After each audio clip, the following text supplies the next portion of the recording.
CIET NCERT द्वारा प्रस्तुत है कक्षा 5 की हिंदी की पाठ्य पुस्तक रिमझिम भाग 5 का 7वां पाठ डाकिये की कहानी कंवर सिंह की जुबानी। पृष्ठ संख्या 58 से 61 तक। पृष्ठ संख्या 58। डाकिये की कहानी कंवर सिंह की जुबानी। लेखिका प्रतिमा शर्मा। शिमला की मॉल रोड पर जनरल पोस्ट ऑफिस है। उसी पोस्ट ऑफिस के एक कमरे में डाक छांटने का काम चल रहा है। सुबह के 11:30 बजे हैं। खिड़की से गुनगुनी धूप छनकर आ रही है। इस धूप का मजा लेते हुए 2 पैकर और 3 महिला डाकिया फटाफट डाक छांटने का काम कर रहे हैं। वहीं पर मैंने सरकार से पुरस्कार पाने वाले डाकिया कंवर सिंह जी से बात की। आप भी ये बातचीत सुनिए। आपका शुभ नाम? जी, मेरा नाम कंवर सिंह है।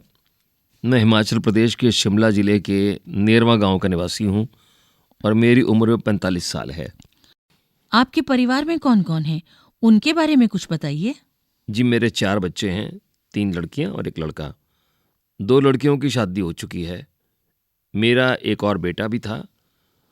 वो मेरे गांव में एक पहाड़ी से लकड़ियां लाते हुए गिर गया, जिससे उसकी मौत हो गई। आपके बेटे के साथ जो हुआ उसका हमें बहुत दुख है। आपके इलाके में इस तरह की घटनाएं क्या अक्सर होती हैं? जी, ऐसी घटनाओं का होना असाधारण नहीं है। यहाँ हर साल तिरछी ढलानों या ढांकों से घास काटते हुए कई औरतें गिरकर मर जाती हैं। फिर भी यहाँ ऐसे ही रास्तों से चलना पड़ता है, क्योंकि दूसरे कोई रास्ते होते ही नहीं। हमारे गांव में अभी तक बस नहीं पहुंच पाती है। हिमाचल में हजारों ऐसे गांव हैं जहां पैदल चलकर ही पहुंच सकते हैं। फिर आपके बच्चे पढ़ने कैसे जाते होंगे? मेरे बच्चे गांव के स्कूल में पढ़ने जाते हैं। स्कूल लगभग 5 किलोमीटर दूर है। मेरी एक लड़की 10वीं तक पढ़ी है, दूसरी 12वीं तक। तीसरी लड़की 12वीं कक्षा में पढ़ रही है। बेटा 10वीं में पढ़ता है। पृष्ठ संख्या 59। आप जहाँ काम करते हैं वहाँ आपके अलावा और कौन कौन है? क्या आपको डाकिया ही कहकर बुलाते हैं? पहले मैं भारतीय डाक सेवा में ग्रामीण डाक सेवक था। अब मैं पैकर बन गया हूँ, पर हूँ वही नीली वर्दी वाला डाक सेवक। डाक सेवक को करना क्या क्या होता है? मुझे बहुत कुछ करना होता है। चिट्ठियाँ, रजिस्ट्री पत्र, पार्सल, बिल, बूढ़े लोगों की पेंशन आदि छोड़ने गांव-गांव जाता हूँ। क्या ये सब अभी भी करना पड़ता है? क्योंकि अब तो सूचना और संदेश देने के बहुत से नए तरीके आ गए हैं। शहरों में भले ही आज संदेश देने के कई साधन आ गए हैं, जैसे फ़ोन, मोबाइल, ईमेल वगैरह, लेकिन गांव में तो आज भी संदेश पहुंचाने का सबसे बड़ा जरिया डाक ही है। इसलिए गांव में लोग डाकिये का बड़ा आदर और सम्मान करते हैं। अपनी चिट्ठी आदि पाने के लिए डाकिये का इंतजार करते हैं। हमने सुना है कि हमारी डाक सेवा दुनिया की सबसे बड़ी डाक सेवा है। यह भला कैसे? सुना तो आपने बिल्कुल ठीक है। हमारे देश की डाक सेवा आज भी दुनिया की सबसे बड़ी डाक सेवा है और सबसे सस्ती भी। केवल 5 रुपए में देश के किसी भी कोने में हम चिट्ठी भेज सकते हैं। पोस्टकार्ड तो केवल 50 पैसे का ही है, यानी 50 पैसे में भी हम देश के हर कोने में अपना संदेश भेज सकते हैं। आपको अपनी नौकरी में मजा तो बहुत आता होगा। मुझे अपनी नौकरी बहुत अच्छी लगती है। जब मैं दूर नौकरी करने वाले सिपाही का मनी ऑर्डर लेकर उसके घर पहुंचाता हूं, तो उसके बूढ़े माँ बाप का खुशी भरा चेहरा दिखते ही बनता है।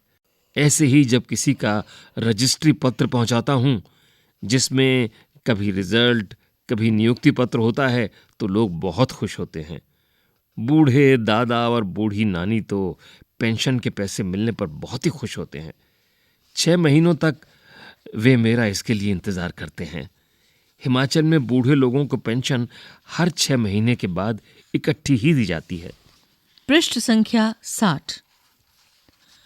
आप क्या शुरू से ही इसी डाकघर में काम कर रहे हैं? शुरू में तो मैंने लाहौल स्पीति जिले के किब्बर गांव में 3 साल तक नौकरी की है। ये हिमाचल का सबसे ऊंचा गांव है। इसके बाद 5 साल तक इसी जिले के काजा में और 5 साल तक किन्नौर जिले में नौकरी की है। उस वक्त इन गांव में टेलीफोन नहीं थे, बसें भी सिर्फ मुख्यालयों तक ही जाती थीं। अभी भी ऐसे कई गांव हैं जहां ना तो बस जाती है और न ही वहां टेलीफोन है। ऐसे जगह में ग्रामीण डाक सेवक का बहुत मान किया जाता है। आप पहाड़ी इलाके में रहते हैं, जाहिर है डाक पहुंचाना आसान काम तो नहीं होगा। हाँ, मुश्किलें तो आती ही हैं। जब मैं किन्नौर जिले के मुख्यालय रिकांग पीओ में नौकरी करता था तो सुबह 6 बजे मेरी ड्यूटी शुरू हो जाती थी। मैं 6 बजे सुबह शिमला जाने वाली बस में डाक का बोरा रखता था और रात को 8 बजे शिमला से आने वाली बस से डाक का बोरा उतारता था। पैकर को ये सब काम करने पड़ते हैं। लाहौर और लाहौल स्पीति हिमाचल प्रदेश के बहुत ठंडे तथा ऊंचे जिले हैं। इन जिलों में अप्रैल महीने में भी बर्फबारी हो जाती है। बर्फ में चलते हुए पैरों को ठंड से बचाना पड़ता है, वरना स्नो बाइट हो जाते हैं जिससे पैर नीले पड़ जाते हैं और उनमें गैंग्रीन हो जाती है जिससे उंगलियां झड़ सकती हैं। इन जिलों में मुझे एक घर से दूसरे घर तक डाक पहुंचाने के लिए लगभग 26 किलोमीटर रोजाना चलना पड़ता था। हिमाचल में एक गांव से दूसरे गांव की दूरी लगभग 4 या 5 किलोमीटर तक होती है। हिमाचल के गांव छोटे छोटे होते हैं। एक गांव में बस 8 से 10 या कभी कभी 6-7 घर ही होते हैं, इसलिए चलना काफी पड़ता है। चलना तो खैर हमारी आदत में ही शामिल हो चुका है। ग्रामीण डाकिये की जिंदगी में तो चलना ही चलना है। आपने बताया था कि पहले आप डाक सेवक थे, अब पैकर हैं। इसके आगे भी कोई प्रमोशन है क्या? पैकर के बाद डाकिया बन सकते हैं, बस एक इम्तिहान पास करना पड़ता है। अभी तो काम के हिसाब से हमारा वेतन काफी कम रहता है। सारा दिन कुर्सी पर बैठकर काम करने वाले बाबू का वेतन कहीं ज्यादा होता है। पैकर का वेतन बाबू के जितना ही हो जाता है। अब तो डाकिये की नौकरी में लगना भी बहुत मुश्किल हो चुका है। हम में से जितने डाकिये रिटायर हो चुके हैं उनकी जगह नए डाकियों को नहीं रखा जा रहा है। इससे पुराने डाकियों पर काम का बोझ दिन प्रतिदिन बढ़ता ही जा रहा है। न जाने आने वाला समय कैसा होगा। पृष्ठ संख्या 61। काम के दौरान कभी कोई बहुत खास बात हुई हो? एक घटना आपको सुनाता हूं। मेरा तबादला शिमला के जनरल पोस्ट ऑफिस में हो गया था। वहां मुझे रात के समय रेस्ट हाउस और पोस्ट ऑफिस चौकीदार का काम दिया गया था। ये 1998 की बात है। 29 जनवरी को रात लगभग 10:30 बजे का समय था। बाहर से किसी ने पोस्ट ऑफिस का दरवाज़ा खटखटाया। मैंने पूछा, कौन है?